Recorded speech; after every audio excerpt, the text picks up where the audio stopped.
Here's how to fix the Steam Cloud Sync error. Open Steam, click Steam in the top left and go to Settings, then Cloud. Make sure Enable Steam Cloud is turned on. Go to your library, right-click the affected game, select Properties, then Installed Files, and click Verify Integrity of Game Files. Wait for this to complete and test the game again. If the error continues, go back to Settings, then Storage. Click the three dots next to your storage bar and select Repair Library.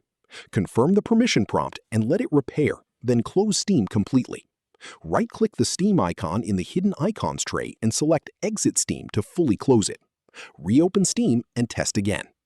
If it still persists, go to Settings, then Downloads, and click Clear Download Cache. This removes temporary files that can interfere with cloud syncing. If nothing else works, a full uninstall and reinstall of Steam typically resolves any remaining cloud sync issues. If this helped you out, hit that subscribe button for more straight-to-the-point tutorials on Step by Click.